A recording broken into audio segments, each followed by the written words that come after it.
dog isn't outside, by correctly dead. This happened right after I finished college. A few of my friends and I had thrown a graduation party at my house, and one of them happened to crash at my place. Around 4:30 in the morning, everyone had gone home except said friend, and I was getting ready for bed. I heard scratching at my back door. I had assumed that one of my friends had let my dog out before they left, so I went to let him in. While I was heading to the door, my friend had woken up. She had asked what I was doing. I had told her the situation, and she just looked at me with a look of confusion and concern. I've been known to hear and see things that other people can't, but it's gone down in the past few years. She said that she was on my bed with my dog, and the dog had started growling, which isn't normal. He's very placid. My mind then went to the conclusion that I was hearing things again. "Didn't you hear the scratching on the door?" I asked her, hoping that I wasn't going crazy. She nodded. "It's probably just some animal at the back door. Go to bed," she told me. I wasn't quite convinced, so I had quickly flipped up the window blinds to check. That wasn't a fucking animal. That was a person.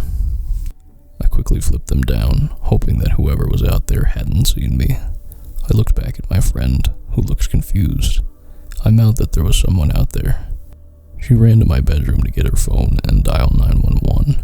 I stupidly just sat by the back door, frozen in fear. She called the police and told me that they would take about 10 minutes to get there. I just sat and listened to the person outside, waiting to find out if they would make a move. They did. They started trying to pick my lock, which was very shitty as is, and even I had times struggling to get it unlocked and locked. I shifted over to my door and held the doorknob in case they did manage to get it unlocked. This continued for a few minutes, then they gave up and moved to my window. This terrified me, as my window has no locks. I swiftly moved to hold the window down, silently pleading to whoever was in charge of the universe to have mercy on my soul. Thank stars they felt generous. The cops pulled up and arrested the individual who was trying to break in. As it turns out, it was someone on parole who had a history of theft and multiple charges of assault. They had a handgun, matches, a lock-picking set, and a backpack. I'm thankful the police showed up on time, because the contents suggested they were planning something much more than stealing a few things. Every now and then, the thought pops up in my head. What if they got